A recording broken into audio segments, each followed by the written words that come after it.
So hello students, welcome back to the channel again. तो इस video में हम लोग कवर करेंगे क्लास 11 का चैप्टर 11 जो कि हमारा कोनिक सेक्शन। इस वीडियो में हम लोग सब कुछ कवर करेंगे including important questions and including every formulas. हम लोग सब कुछ कवर करेंगे।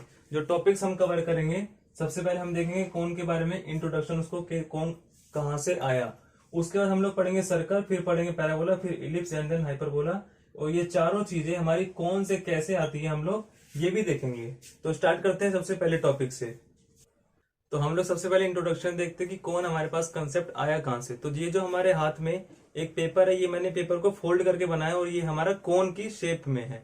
और एक और एग्जांपल मैं दे सकता हूं, जैसे हमारा बर्थडे कैप होता है वो भी एक कोन की शेप में ही होता है। तो हमारे पास कोन की शेप में होता है, कौन होता है लगभग, अगर मैं 3D की फॉर्म में बनाया तो इस शेप में होता है।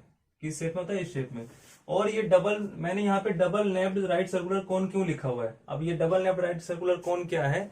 ये होता है डबल कोन। डबल कोन किस तरीके से, जैसे एक कोन इस शेप में हमारे पास है एंड इसी के ऑपोजिट में एक कोन और रख दिया गया है इस तरीके से। ये क्या होगा हमारे पास? Double napped right circular cone. अब ये डबल नैप का मतलब क्या हुआ? इसमें दो नैप है। दो नैप मतलब एक नैप इतना है, ये क्या फर्स्ट नैप, एंड इसके नीचे का जितना पार्ट है ये है हमारा सेकंड नैप। ये हमारे हो गए दो नैप। अब इस नैप के जो बीच में एक पॉइंट टच कर रहा है इसे हम लोग क्या बोलेंगे? वर्टेक्स। क्या बोलेंगे? वर्टेक्स। अगर हमारे पास सिर्फ एक कोन ही हो नीचे नीचे का, उसमें भी एक जो हमारे पास पॉइंट ऊपर बनेगा उसे भी हम लोग क्या कहेंगे? वर्टेक्स। और वर्टेक्स के बाद एक हमारे पास ये बीच की लाइन बनती है, ये बीच की सेंटर लाइन बनती है, ये एकदम स्ट्रेट होती है। इसे क्या कहते हैं हम लोग? Stationary line. क्या कहते हैं? Stationary line. उसके बाद एक लाइन और होती है हमारे पास, ये वाली लाइन। ये लाइन क्या करती है? मूव करती रहती है। जैसे कि हमारे पास ये लाइन तो स्टेशनरी है, मान लेते हैं हम लोग, हमारे पास एक लाइन ऐसे स्टेशनरी है एंड एक लाइन थोड़े से एंगल पे है, मतलब दो लाइन है, एक लाइन ये और एक लाइन ये। अगर हम इस लाइन को, ये जो सेकंड लाइन है, इसको मूव कराए, क्या कराए? मूव कराए, एकदम एकदम फास्ट तरीके से मूव कराए, तो हमारे पास ये राइट सर्कुलर कोन वाला डायग्राम बन जाएगा। उसके बाद हमारे पास आता है कि उसके बाद एक और एंगल आता है अल्फा। अब वो एंगल अल्फा कौन सा है? एंगल है ये वाला, जो कोनिक सेक्शन की जो मूवमेंट वाली लाइन है और जो स्टेशनरी लाइन है, दोनों के बीच का एंगल होता है हमारे पास अल्फा। अब क्वेश्चन ये आता है, ये तो हमारा डबल नेप्ड राइट सर्कुलर कोन का डायग्राम हो गया। उसके बाद हमारे पास कोनिक सेक्शन चीजें कहां से आई? अब ये कोनिक सेक्शन कहां से आई? कोनिक सेक्शन मतलब क्या होता है, अब हम लोग ये देखते हैं। तो कोनिक सेक्शन होता है अगर कोई प्लेन इस डबल नेप्ड राइट सर्कुलर कोन को किसी एंगल से काटे। जैसे अगर एक स्ट्रेट प्लेन है, इस कोन को एकदम डायरेक्ट सीधा ऐसे काट दे, मतलब कैसे बन जाएगा? कुछ इस तरीके से प्लेन जाके ऐसे काट दे, तो जो हमारे पास बनेगा इधर सेंटर पे वो बनेगा एक सर्कल। हमारे पास सर्कल ही आएगा। तो हमारे पास पहला आ गया कोनिक सेक्शन सर्कल, जो कि हमारे पास बनेगा 90 डिग्री पे। मतलब जो हमारे पास बीटा एंगल क्या होता है, एक चीज और देख लो। बीटा एंगल होता है ये जो प्लेन है, प्लेन का angle with stationary line angle. जैसे ये स्टेशनरी लाइन है और ये प्लेन है, इन दोनों के बीच का एंगल क्या होता है? बीटा होता है। और ये क्या होता है? हमारे पास अल्फा होता है।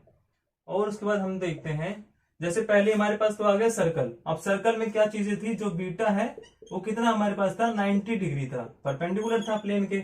उसके बाद जो सेकंड आता है हमारे पास कोनिक सेक्शन, वो क्या होता है? वो होता है हमारे पास अगर बीटा हमारे पास ग्रेटर देन 90 हो जाए, ग्रेटर देन 90 हो जाए। जैसे कि मतलब बीटा तो एंगल ये है, अगर ग्रेटर देन 90 तो ये होगा, ग्रेटर देन 90 मतलब कुछ इस तरीके से काटेगा। कैसे? कुछ इस तरीके से। इसके मैं डायग्राम डाल दूंगा आपको वीडियो में ही, आप लोग वहां से अच्छे से समझ सकते हैं। अगर कुछ एंगल पे काटा इसने तो ये सर्कल तो नहीं रहेगा, लेकिन फॉर्म सर्कल की रहेगी और ये साइड की लेंथ थोड़ी सी बढ़ जाएगी। मतलब कौन सा हमारे पास बन जाएगा? इलिप्स बन जाएगा हमारे पास। कौन सा बन जाएगा? इलिप्स बन जाएगा, जो कि जिसमें हमारे पास क्या, बीटा इज ग्रेटर देन 90 है। उसके बाद अगर बीटा और अल्फा, ये एंगल अल्फा था और ये एंगल बीटा था, अगर दोनों इक्वल हो जाए तो क्या होगा? अगर बीटा इक्वल टू अल्फा हो गया, एक और डायग्राम में देखते हैं, उसमें खिचपिच हो रही है थोड़ी सी। जैसे हमारे पास ये हमारे पास है डबल नेप्ड राइट सर्कुलर कोन। अगर इसमें बीटा हमारे पास इक्वल हो जाए अल्फा के, अल्फा कितना एंगल था? ये वाला एंगल अल्फा था। अब इस एंगल के इक्वल हो जाए, मतलब किस तरीके से बनेगा हमारे पास? प्लेन कुछ इस तरीके से जाएगा। किस तरीके? कुछ इस तरीके से प्लेन जाएगा हमारे पास। अब यहाँ पे आप लोग देख सकते हैं कुछ ये जैसे सेंटर हो गया और एक ये ऐसे बन गया और ये ऐसे बन गया। ये अच्छे से नहीं बन पा रहा, मैं आपको वीडियो में डाल दूंगा, आप अच्छे से वहां पे समझ सकते हैं। तो हमारे पास ये डायग्राम बन जाएगा कुछ हाइपरबोला का। किसका बनेगा, पैराबोला का, सॉरी किसका बनेगा, पैराबोला, जिसमें हमारे पास बीटा किसके इक्वल हो जाएगा, अल्फा के। अब चौथी चीज आती है कि हमारे पास अल्फा और जो बीटा उन दोनों के बीच का रिलेशन क्या होगा कि अल्फा जो बीटा हमारे पास है वो ग्रेटर देन हो जाएगा, लेस देन हो जाएगा अल्फा के। कैसे बनेगा, जैसे ये हमारे पास अगेन राइट सर्कुलर कोन आ गया डबल लैंप वाला, उसमें अगर हम लोग ये प्लेन देखें, ये प्लेन कितना है हमारे पास, ये प्लेन हमारे पास है बीटा इज ग्रेटर देन नहीं sorry less than alpha. Beta किससे लेस देन है, अल्फा के। अल्फा एंगल मान लेते हैं ये वाला है, ये तो है ही अल्फा, उससे छोटा है बीटा। बीटा मतलब किससे था, बीटा हमारे था स्टेशनरी लाइन से। अगर स्टेशनरी लाइन हो, अगर वहीं पे प्लेन हो, तो स्टेशनरी लाइन और प्लेन के बीच का एंगल कितना हो जाएगा, 0 हो जाएगा। वो एंगल तो 0 हो गया जो कि हमारे पास था बीटा। दूसरा एंगल था हमारे पास अल्फा, अल्फा तो एंगल यही रहेगा, मतलब अल्फा ग्रेटर देन बीटा हो गया, अल्फा ग्रेटर देन बीटा हो गया। इसमें हमारे पास कौन सा बनेगा कोनिक सेक्शन, अगर ये प्लेन ऐसे डिवाइड करेगा तो ऊपर बनेगा हमारे पास हाइपर पैराबोला और नीचे भी एक पैराबोला बनेगा, क्योंकि ये दोनों को डिवाइड कर रहा है। क्यों क्या कर रहा है, दोनों को डिवाइड कर रहा है। हमारे पास ये कोनिक सेक्शन बनेगा कौन सा, हाइपरबोला का। कौन सा बनेगा, हाइपरबोला का। ये हमारे पास टोटल 4 कोनिक सेक्शन बनेंगे। उसमें एक चीज ये रहेगी, मैंने बीटा इज ग्रेटर देन 90 लिख दिया, वो 90 को हम लोग ऐसे लिख सकते हैं beta is greater than alpha, ये भी हमारा सही होगा। तो ये टोटल हमारे पास 4 कोनिक सेक्शन बनते हैं। अब धीरे धीरे हम लोग इसको डिटेल में पढ़ेंगे, एक एक करके हम लोग समझेंगे, उसके क्वेश्चंस भी देखेंगे। तो सबसे पहले जो कोनिक सेक्शन आता है वो हमारा आता है सर्कल। सर्कल का मैंने यहाँ पे थोड़ा सा डेफिनेशन बताऊंगा, उसके बाद हम लोग एक क्वेश्चन भी उससे रिलेटेड करेंगे। तो सर्कल होता क्या है, सर्कल हमारा होता है combination of point from a fixed point, ये तो डेफिनेशन है। अब इसका मतलब क्या है, जैसे एक फिक्स्ड पॉइंट हमारे पास है, जिसका पॉइंट है हम लोग मान लेते हैं O, इसके कोऑर्डिनेट्स है 0 और 0। अब इस फिक्स्ड पॉइंट से कई सारे पॉइंट्स इसके इक्वल डिस्टेंस पे, जैसे इससे एक इक्वल डिस्टेंस पे पॉइंट ये रहा, अब इसी से इक्वल डिस्टेंस पे पॉइंट ये रहा, इसी से इक्वल डिस्टेंस पे ये रहा, इसको हम लोग अगर ज्वाइन करें तो हमारे पास जो बनेगा डायग्राम वो बनेगा हमारे पास सर्कल का। अब ये पॉइंट मान लेते हैं P1 और ये P2 एंड ये हमारे पास P3। ये हमारे पास क्या है, डिस्टेंस है फ्रॉम सेंटर या फ्रॉम वन पॉइंट। अब ये जो OP1 डिस्टेंस है, कौन सी डिस्टेंस OP1, वो किसके इक्वल होनी चाहिए, OP2 के, किसके OP2 के, और वो होनी चाहिए OP3 के। या यहाँ पे कोई भी पॉइंट हम लोग मान सकते हैं, उसकी डिस्टेंस सेंटर से लेकर इक्वल होनी चाहिए। ये हमारे पास क्या होनी चाहिए कंडीशन, अगर वो सर्कल है। अब सर्कल तो हो गया मान लेते हैं। अब सर्कल का हमारे पास इक्वेशन क्या बनता है, इक्वेशन क्या बनता है सर्कल का, इक्वेशन बनता है हमारे पास x माइनस एच। अब इसमें h क्या है, यहाँ तो मैंने सेंटर 0 0 लिया था, इसको हम लोग मान लेते हैं h एंड k, जो कि हमारा सेंटर है। h क्या हो गया सेंटर। उसके बाद x एंड y क्या होगा, कोई भी कोऑर्डिनेट, कौन सा होगा, कोई भी कोऑर्डिनेट x एंड y जो कि पॉइंट है और उस लाइन पे लाई कर रहा है। x माइनस एच प्लस में y माइनस के का होल स्क्वायर, इसका भी होल स्क्वायर इक्वल कितना होना चाहिए हमारे r स्क्वायर के। r के हमारा रेडियस है। हमारे पास इसमें 3 चीजें हैं, एक रेडियस है जो कि r है, दूसरा हमारे पास h एंड k जो कि कोऑर्डिनेट्स है सेंटर के, तीसरा हमारे पास है x एंड y जो कि कोऑर्डिनेट है किसी भी पॉइंट को जो कि सर्कल पे लाई कर रहा है। ये बन गई हमारी इक्वेशन ऑफ सर्कल। क्या बन गई इक्वेशन ऑफ सर्कल। अब कुछ क्वेश्चन आता है कभी कभार कि हमें एक पॉइंट दिया जाएगा और हमसे पूछा जाएगा कि फाइंड करो कि ये पॉइंट सर्कल के अंदर लाई कर रहे हैं सर्कल के बाहर। उसके लिए क्या करें, मान लेते हमारे पास पॉइंट है A एंड B। कौन सा पॉइंट है, A एंड B। अब देखना है कि ये जो पॉइंट है ये सर्कल के अंदर लाई करेगा या बाहर लाई करेगा। उसके लिए क्या करेंगे, उसके लिए A एंड B को हम X एंड Y की जगह रखेंगे, जिससे हमारा अगर सेटिस्फाई हो गया तो मतलब सर्कल के अंदर है, अगर सेटिस्फाई नहीं हुआ तो सर्कल के बाहर है। ये हमारी एक कंडीशन होती है जिससे बेस हमारे क्वेश्चन भी आते हैं। और बाकी मैंने इक्वेशन तो बता ही दी है, तो हमारे पास लगभग यही इंपॉर्टेंट है। इससे रिलेटेड हम लोग क्वेश्चन अगर प्रैक्टिस करेंगे तो उसी से हमारा कंसेप्ट एकदम क्लियर हो जाएगा। तो हमारे पास क्वेश्चन क्या है, क्वेश्चन देखते हैं। Find equation of circle. Equation of circle निकालनी है जो कि पास कर रही है थ्रू 4 एंड 1 एंड 6 एंड 5। ये 2 पॉइंट है जिससे पास कर रही है सर्कल। और क्या दे रहा है हमें, whose centre is on line 4x plus y equal to 16। मतलब इस लाइन पे और सर्कल का सेंटर लाई कर रहे हैं, मतलब किससे सेटिस्फाई होना चाहिए, सेंटर के कोऑर्डिनेट से। तो सबसे पहले हमारे पास गिवन से शुरुआत करते हैं। अगर 4 1 से पास कर रही है लाइन, तो जैसे मैंने यहां बताया अगर ए बी से पास कर रही है तो एक्स एंड वाई की जगह क्या रखेंगे, ए बी। अब यहाँ 4 1 से पास कर रही है तो इक्वेशन क्या मान लेते हैं हम, एक्स माइनस एच का whole square plus y minus k का होल स्क्वायर इक्वल कितना होना चाहिए आर स्क्वायर का। ये तो हमारी जनरल इक्वेशन हो गई। ये क्या होगी, जनरल इक्वेशन हो गई। हमें क्या गिवन करना है, सबसे पहले पास कर रही है लाइन 4 एंड 1 पॉइंट से, तो इसको हम लोग अगर सेटिस्फाई करेंगे तो 4 माइनस एच का whole square plus 1 minus k का होल स्क्वायर इक्वल कितना है आर स्क्वायर के। इसको मान लेते हैं इक्वेशन नंबर फर्स्ट। दूसरा पॉइंट है 6 एंड 5, मतलब 6 माइनस एच का whole square plus 5 minus k का होल स्क्वायर इक्वल कितना है आर स्क्वायर की। हमारी इक्वेशन नंबर कौन सी होगी, सेकंड। और क्या हमारे पास गिवन है, centre is on the line 4x plus y equal to 16। अब मैंने इसमें सेंटर माना है एच एंड के को, तो मतलब एच एंड के भी क्या होना चाहिए, इससे सेटिस्फाई होना चाहिए। इसको हम लोग एच एंड के की फॉर्म में लिख देते हैं, तो क्या आएगा 4h प्लस में के इक्वल कितना होना चाहिए 16 के। ये हमारी हो गई एच एंड के की इक्वेशन। अब अगर आप लोग देख रहे होंगे यहाँ पे एच एंड के तो एक एक पावर में है, तो हो जाएगा सोल्व। अब यहाँ पे एच एंड के दो दो पावर में है, तो नहीं होगा सोल्व। हमें क्या करना पड़ेगा, एक और इक्वेशन बनानी पड़ेगी जो कि एच एंड के की फॉर्म में होगी। तो उस इक्वेशन से इसको कंपेयर करेंगे तो हमारे पास एच एंड के की वैल्यू आ जाएगी। ये थोड़ा सा ग्राफ बता दिया मैंने। उसके बाद हम लोग क्या करेंगे, इसको सोल्व करने के लिए फर्स्ट माइनस सेकंड कर देते हैं फटाफट से। अब फर्स्ट माइनस सेकंड करेंगे तो क्या होगा, इधर होगा 0 और इधर माइनस करेंगे तो ए स्क्वायर माइनस बी स्क्वायर कितना होता है, ए प्लस बी इंटू ए माइनस बी, मतलब ए प्लस बी। तो 4 minus H plus 6 minus H, मतलब क्या हो गया हमारे पास एच और एच डबल हो गया, एंड 4 और 6 क्या हो गया 10 माइनस 2h इंटू में क्या आ गया हमारे पास a प्लस बी तो हो गया, अब a माइनस बी होगा मतलब -2। उसके बाद प्लस में हमारे पास क्या होगा a प्लस बी मतलब 6 माइनस 2k, एंड देन क्या आएगा हमारे पास a माइनस बी मतलब -4। ये हमारे पास थोड़ा सोल्व कर गया। अब इसको सोल्व करेंगे तो हमारे पास इक्वेशन बन जाएगी -20 प्लस में 4h एंड देन प्लस इसको हम लोग अगर उधर ले जाएं फटाफट से तो क्या आएगा हमारे पास 24 माइनस 8k।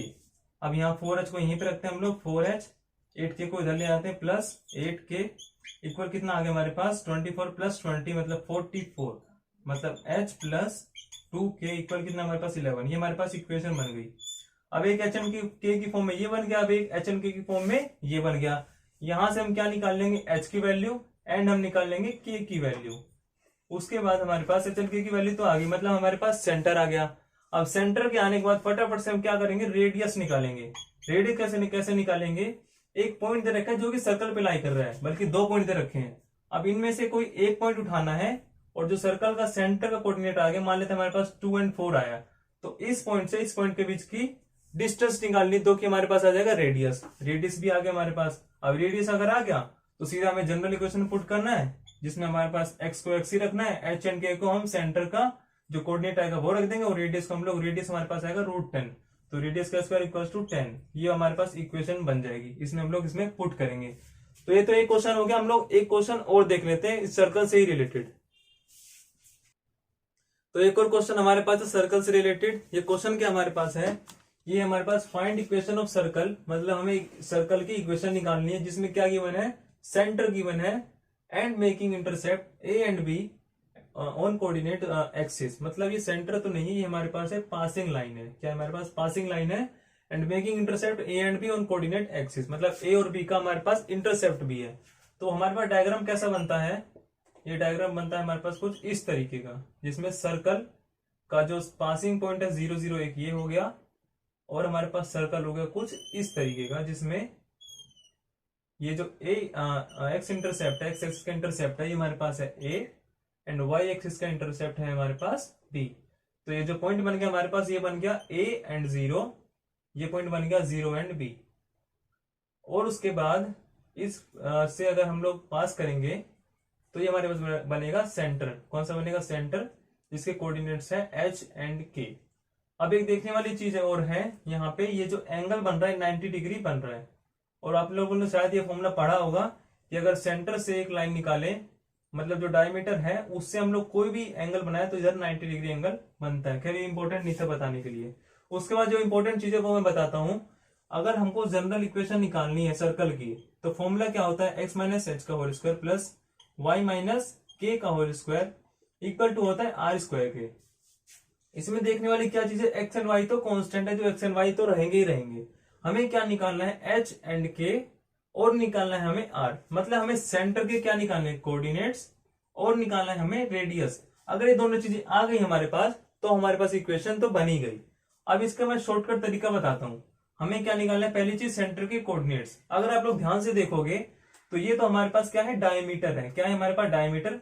और ये हमारे पास क्या है, रेडियस, मतलब यहां से लेकर यहां तक रेडियस, और पूरा होता है डायमीटर। तो जो डायमीटर होता है वो क्या होता है हमारे पास, ट्वाइस ऑफ रेडियस। अगर रेडियस का दुगुना करेंगे तो हमारे पास आ जाएगा डायमीटर। इसी तरीके से अगर ये लेंथ हमारे पास a है, इसका अगर इसका बीच का डिस्टेंस निकालेंगे तो क्या आएगा हमारे पास, तो आएगा रेडियस। तो रेडियस निकालते हैं फटाफट से, इसके और इसके बीच का डिस्टेंस कोऑर्डिनेट वाले फॉर्मूले से। तो कैसे आएगा रेडियस, रूट में a माइनस 0 का स्क्वायर मतलब a स्क्वायर, प्लस में 0 माइनस b का स्क्वायर मतलब b स्क्वायर, क्या आएगा b स्क्वायर। ये हमारे पास आ गया रेडियस। क्या आ गया हमारे पास, रेडियस। नहीं, रेडियस नहीं आया हमारे पास, ये आया हमारे पास डायमीटर। क्या है हमारे पास, डायमीटर। रेडियस निकालेंगे डायमीटर बाय 2, क्या आएगा हमारे पास, under root a square plus b square divide by 2। अब यहां तक आप लोगों को क्लियर हो गया होगा, अगर तो बाकी तो कोई पार्ट बचा नहीं, बाकी भी क्लियर हो जाएगा। अगला क्या निकालना है, रेडियस। रेडियस तो हमने निकाल ही लिया, और एच एंड के निकालना है, मतलब सेंटर के हमारे को क्या निकालने हैं, कोऑर्डिनेट्स। तो सेंटर के कोऑर्डिनेट्स कैसे निकलेंगे, इसका कोऑर्डिनेट अगर a है तो ये क्या होगा हमारे पास, या हम लोग ऐसे लिख सकते हैं, अगर एक लाइन सेगमेंट है जिसके एक कोऑर्डिनेट है 0 एंड b, एंड एक कोऑर्डिनेट है a एंड 0, और ये हमारे पास है सेंटर। इसका हमें क्या निकालना है, 1:1 है, और इसका निकालना है हमें कोऑर्डिनेट्स। इसका फॉर्मूला शायद आप लोगों ने पढ़ा होगा, पढ़ा जरूरी होगा। अगर मिड पॉइंट का कोऑर्डिनेट निकालना है तो क्या होता है, x plus x divide by 2, मतलब a प्लस 0 डिवाइड बाय 2, क्या आएगा a बाय 2। इसी तरीके से ये आएगा b बाय 2, मतलब जो सेंटर के कोऑर्डिनेट्स निकाल लिए हमने डायरेक्ट, क्या है हमारे पास a बाय 2 एंड क्या है हमारे पास b बाय 2। अब हमारे पास सेंटर के कोऑर्डिनेट्स भी आ ही गए, h एंड k। कितना आया, a बाय 2 एंड क्या आया, b बाय 2। अब हमारे पास सेंटर का कोऑर्डिनेट आ गया, एंड हमारे पास आ गया रेडियस। हम लोग क्या पुट कर सकते हैं, इसमें सीधा पुट करके इक्वेशन ऑफ सर्कल बना सकते हैं। तो कैसे बनेगा, x माइनस एच कितना है, a बाय 2 का होल स्क्वायर, प्लस में y माइनस k कितना है हमारे पास, b बाय 2 का होल स्क्वायर, इक्वल है हमारे पास r स्क्वायर के। r तो हमारे पास ही है, इसका मतलब हमें सिर्फ स्क्वायर करना है। तो a square plus b square, root 2 पर से हट गया, नीचे कितना आ गया 4। तो इक्वेशन बन गई हमारी किसकी, जो क्वेश्चन में गिवन है कि जो पासिस थ्रू 0 0 है, एंड उसके क्या नाम है, इंटरसेप्ट जो है वो a एंड b है, और वो सर्कल को x एक्सिस पे a इंटरसेप्ट से डिवाइड कर रही है, एंड y को b इंटरसेप्ट पे डिवाइड कर रही है, कट कर रही है। ये हमारे पास आ गई इक्वेशन। इसको हम लोग थोड़ा सा सॉल्व कर सकते हैं। तो हमारे पास ये a बाय 2 का होल स्क्वायर मतलब a by 4, a square by 4, जो कि इधर कट जाएगा, जो इधर नेसेसरी तो नहीं है। आप लोग इसको सॉल्व कर भी सकते हैं, नहीं तो यहाँ भी आंसर छोड़ सकते हैं। आगे हम लोग पढ़ते हैं, हमारे पास इलिप्स, यहाँ पे हमारा सर्कल होता है खत्म। तो अब आ चुके हम लोग दूसरे कोनिक सेक्शन पे, जो कि हमारा है पैराबोला। क्या हमारा पैराबोला, पैराबोला होता क्या है, पैराबोला की अगर आप डेफिनेशन पढ़ोगे बुक से, तो वो है a set of points that are equidistance from a fixed point and a line. मतलब क्या हुआ, एक लाइन, मतलब ये लाइन है L, मतलब ये लाइन है, और एक पॉइंट है P। क्या है, पॉइंट P, और ये लाइन है हमारे पास L। अब ये लाइन और ये पॉइंट दोनों से इक्वी डिस्टेंस कोई जो फिगर बनेगा हमारे पास, वो होगा पैराबोला। कैसे वो बनेगा, वो बनेगा कुछ हमारा इस तरीके से, जिसमें हमारे पास अगर क्या नाम, हम यहाँ इस पे रख लेते हैं पॉइंट्स A1 एंड पॉइंट रख लेते हैं A2, 2 पॉइंट्स रख लिए। तो इसका यहां से सेंटर तक डिस्टेंस, और इसका इस लाइन तक डिस्टेंस, जो कि हमारा ये और ये है ये, मतलब ये जो लाइन है इस लाइन के इक्वल होनी चाहिए, और ये जो लाइन है इस लाइन के इक्वल होनी चाहिए। तो बनेगा हमारा, क्या बनेगा, पैराबोला। क्या बनेगा हमारा, पैराबोला। और उस पैराबोला से ये जो लाइन हम लोग डिनोट कर रहे हैं L से, इसको हम लोग कहते हैं स्पेशली डायरेक्ट्रिक्स। क्या बोलते हैं हम लोग, डायरेक्ट्रिक्स। और एक चीज यहाँ पे, ये जो हमारा P पॉइंट है, इसको हम लोग कहते हैं फोकस। क्या कहते हैं, फोकस। इसको डिनोट करते हैं F से। और एक चीज, अगर यहाँ पे जो पॉइंट टच कर रहा है कॉर्नर पे, इस पॉइंट को हम लोग कहते हैं वर्टेक्स। और ये सब हमारे क्वेश्चंस में यूज होंगे। इससे रिलेटेड इतना तो पैराबोला के बारे में था कि ये जो पॉइंट्स वगैरह, इनको हम लोग क्या कहते हैं। अब हम लोग देखते हैं इक्वेशन ऑफ पैराबोला कैसी होती है। तो जो इक्वेशन ऑफ पैराबोला होती है, इक्वेशन ऑफ पैराबोला, वो होती है हमारे पास, नॉर्मल इक्वेशन जो होती है y square equals to 4ax। अब यहाँ पे एक और चीज बताने वाली है, अगर ये पैराबोला का सेंटर जो है अगर वो 0 एंड 0 पे लाई करेगा तो हमारा बनेगा पैराबोला एकदम सिंपलेस्ट वाला, जिसमें हमारे पास एक्स्ट्रा कोई चीजें नहीं रहेगी। ये हमारे पास क्या बनेगा, सिंपलेस्ट पैराबोला की इक्वेशन बनेगी। अब ये इक्वेशन बन के हमारे पास नॉर्मल, हम लोग क्या देखते हैं, चारों टाइप की इक्वेशन देखते हैं। चारों टाइप की कैसे, चारों टाइप के पैराबोला बन सकते हैं हमारे कुछ एक इस तरीके से, जिसमें ये हमारे पास डायरेक्ट्रिक्स है एंड ये हमारा क्या है, पैराबोला है, यहाँ पे हमारा फोकस है। दूसरा तरीका अगर मैं बनाऊं तो बनेगा कुछ इसके ऑपोजिट डायरेक्शन में। जो तीसरा पैराबोला बनेगा हमारे पास, वो पैराबोला ऊपर बनेगा एंड उसका डायरेक्ट्रिक्स नीचे, एंड देन उसका एकदम ऑपोजिट पैराबोला नीचे एंड डायरेक्ट्रिक्स उसका ऊपर। अब ये डायरेक्ट्रिक्स की इक्वेशन भी होती है, क्या होती है, x इक्वल्स टू माइनस ए। कब, ये भी कब होती है, जब इसका वर्टेक्स जो है वो सेंटर पे लाई करेगा तो x की क्या बनेगी हमारे पास, माइनस ए। अब यहाँ पे एक और चीज है, अगर इसका जो इक्वेशन है वो बनेगा हमारे पास Y square equals to 4ax, जैसा मैंने अभी बताया। उसके बाद इसकी इक्वेशन बनेगी y square equals to minus 4ax। अभी माइनस कहां से आया, माइनस को लर्न करने की एक ट्रिक बताता हूं। ये जो पैराबोला है, आपको क्या देखना है, सिंपल पैराबोला का मुंह किस तरफ खुला हुआ है। मतलब जैसे ये हमारे पास पैराबोला है, इसका मुंह खुला हुआ है एक्स एक्सिस के पॉजिटिव की तरफ, इसलिए यहाँ पे हमारे पास पॉजिटिव का साइन है या प्लस एक्स का साइन है। अगर यहाँ हम लोग देखें, यहाँ पैराबोला का मुंह खुला हुआ है माइनस एक्स के साइन तक, मतलब माइनस इधर आ गया और एक्स तो है ही। उसके बाद इस पैराबोला का मुंह खुला हुआ ऊपर पॉजिटिव वाई की तरफ, मतलब x square equals to positive 4ay। उसके बाद इसका मुंह खुला हुआ नीचे की तरफ, तो मतलब x square equals to minus 4ay। अब यहाँ पे आप लोग को पॉजिटिव एंड माइनस कब लगाना है, आई होप आपको समझ में आ गया होगा। इसके बाद एक चीज आती है हमारे पास, लेटस रेक्टम। क्या आती है हमारे पास, लेटस रेक्टम। अभी लेटस रेक्टम चीज क्या है, इसको हम लोग समझते हैं। लेटस रेक्टम के लिए हम लोग अगर डिफाइन करें तो हमारे पास तीन चीजें आती है। पहला चीज क्या है, pass through focus. Pass through focus मतलब एक ऐसी लाइन जो पास करनी चाहिए किससे, फोकस से। दूसरी कंडीशन क्या है हमारे पास, it should touch parabola, it should touch parabola with both ends, with both ends. ये हमारे पास होगी सेकंड इक्वेशन। इसका हम लोग डायरेक्ट्रिक्स देखने पहले है क्या चीज, कहां बनता है।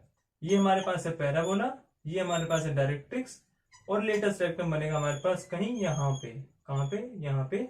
इसके दोनों पॉइंट्स पैराबोला को टच कर रहे हैं और इसका जो सेंटर है वो हमारे पास क्या है, फोकस है। उसके बाद एक चीज आनी चाहिए यहाँ पे, इसकी जो लेंथ होती है डायरेक्ट्रिक्स की लेंथ, वो क्या होती है हमारे पास, 4a। डायरेक्ट्रिक्स की लेंथ कितनी होती है हमारे पास, 4a। ये हमारे पास है डायरेक्ट्रिक्स के बारे में, और ये पूरा हमने पढ़ लिया पैराबोला के बारे में। आगे हम लोग इससे रिलेटेड क्वेश्चन देखते हैं, जिससे हमारा पैराबोला का कंसेप्ट थोड़ा क्लियर हो जाए। तो पैराबोला से रिलेटेड हमारे पास टोटल 2 क्वेश्चन है, जिससे हमारे टॉपिक्स एकदम क्लियर हो जाए। और ये दोनों क्वेश्चन इंपॉर्टेंट भी है, यहाँ से भी आपको कुछ ना कुछ जानने को ही मिलेगा।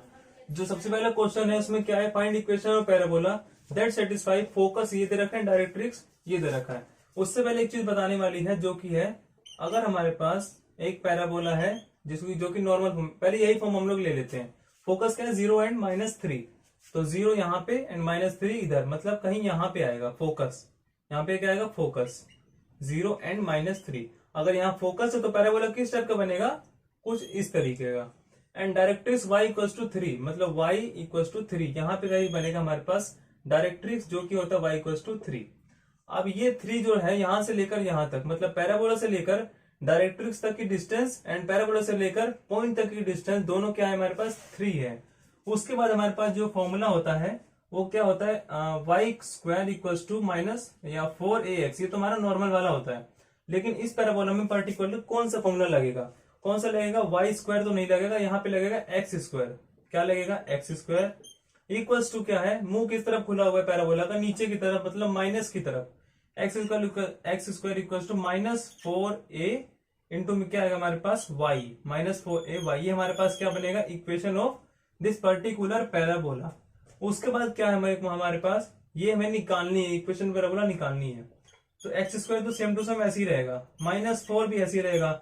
हमारे को क्या निकालना था, a। ए कितना है, ए की इक्वेशन क्या होती है 0, ए, फोकस किस पे होता है, ए पे, तो मतलब 3, ए यहाँ पे क्या है हमारे पास 3। या हम लोग ऐसे भी देख सकते हैं जो हमारे पास डायरेक्ट्रिक्स होता है वो y इक्वल्स टू ए या x इक्वल्स टू ए की फॉर्म में ही होता है। तो a कितना है 3, तो -4 इंटू 3 इंटू वाई, तो सिंपल एकदम आसान सा क्वेश्चन था, -4 into y, x square equals to -12 into y, हमारे पास क्या है equation of parabola. Second question देखते हैं, सेकंड क्या है, इसमें हमें सारी चीजें निकालनी है, क्या क्या निकालनी है, कोऑर्डिनेट ऑफ फोकस निकालना है, एक्सिस ऑफ पैराबोला निकालना है, equation of directrix and length of latus rectum निकालना है। जिसमें क्वेश्चन पूरा नहीं लिखा था मैंने, हाँ, एक्स स्क्वायर इक्वल्स -9, जिसमें हमारे पास इक्वेशन क्या है, x square equals to -9y, ये हमारे पास पैराबोला की इक्वेशन है। अब इसको इक्वेशन को रीड करते हैं कि है कैसी इक्वेशन। एक्स स्क्वायर, इसका मतलब कौन सा पैराबोला है, एक्स के इधर उधर है, मतलब एक्स हो गया इस साइड, तो एक्स के इधर एंड इधर है, और -y कहाँ आता है, नीचे की तरफ, मतलब जो पैराबोला बनेगा वो बनेगा इस तरफ, और डायरेक्ट्रिक्स किधर बनेगी, ऊपर। हमारे पास बन गया सिंपल पैराबोला। इसकी इक्वेशन क्या होगी, मैंने पीछे अभी यही वाला क्वेश्चन हुआ था, x square equals to -4a into y. अब अगर हम इसको और इसको कंपेयर करें तो मतलब -4a ये वाली चीज किसके इक्वल है, -9 के इक्वल है, इक्वल्स टू -9, a की वैल्यू कितनी आ गई हमारे पास 9/4। तो मतलब हम इसको लिख सकते हैं किस तरीके से, x square equals to minus of कितना आएगा हमारे पास 4 इंटू में 9/4 इंटू में क्या आएगा y। ये हमारे पास क्या बनेगी इक्वेशन। हमने सिर्फ इसको इससे थोड़ा सा चेंज किया है। हमें निकालना क्या था, निकालना तो सबसे पहले कोऑर्डिनेट ऑफ फोकस। फोकस कहां पे आएगा, 0 and minus of a। a कितना है हमारे पास, ये वाली चीज है 9/4, ये कितना हमारे पास a है। तो कोऑर्डिनेट ऑफ फोकस क्या होगा हमारे पास, 0, प्लस माइनस नहीं होगा, सिर्फ माइनस होगा, माइनस ऑफ 9/4। दूसरा क्या था हमारे पास, एक्सिस ऑफ पैराबोला। एक्सिस कौन सी है इधर, एक्सिस को देखने के लिए हम क्या कैसे निकालेंगे, एक्स स्क्वायर को छोड़ दो इधर, दूसरी तरफ देखो कौन सी एक्सिस है, y है, तो y है, एक्सिस कौन सी होगी हमारे पास, y। अगर y को भी हमें स्पेसिफाई करना हो तो माइनस भी हम लोग यहाँ पे इंक्लूड कर देंगे, एक्सिस कौन सी आएगी, माइनस ऑफ y। लेकिन y से ही काम चल जाएगा, हमारे को इतना डिटेल में नहीं पूछा जाएगा इस सिलेबस में। अगला का इक्वेशन ऑफ डायरेक्ट्रिक्स, इसकी इक्वेशन डायरेक्ट्रिक्स की इक्वेशन। डायरेक्ट्रिक्स की इक्वेशन यहाँ पे क्या है, x equals to y equals to क्या आएगी a, ये हमारे पास डायरेक्ट्रिक्स की इक्वेशन है। तो x इक्वल्स टू a कितना हमारे पास है 9/4, ये होगी डायरेक्ट्रिक्स की इक्वेशन। अगला क्या हमारे पास, लेंथ ऑफ लेटस रेक्टम। अब लेटस रेक्टम की लेंथ कितनी होती है हमारे पास 4a, किसकी होती है, पैराबोला की। 4 इंटू 9/4 कितना आ गया हमारे पास 9 यूनिट्स। तो हमने इसमें कितनी चीजें निकाली, सारी चीजें हम लोग ने इसमें कवर कर लिया। अब इस क्वेश्चन से आपको पैराबोला में कोई भी डाउट नहीं आने वाला। अगर फिर भी आता है डाउट तो आप लोग कमेंट सेक्शन में कमेंट कर सकते हैं। इतना हमारे पास था पैराबोला एंड हमारा सर्कल। इतना हम लोग पार्ट 1 में ही रखते हैं क्योंकि ये वीडियो थोड़ी सी लंबी एंड बोरिंग भी हो सकती है। तो बाकी हम चीजें जो कि हमारे पास हाइपरबोला एंड हमारे पास बच गया, क्या हमारे पास बच गया, एक इलिप्स बच गया एंड हाइपरबोला बच गया। तो दोनों चीजें हम लोग कवर करेंगे पार्ट 2 में। So thank you so much for watching this part 1। आगे आप लोग पार्ट 2 देख सकते हैं जिससे आपका पूरा चैप्टर एकदम क्लियर हो जाए।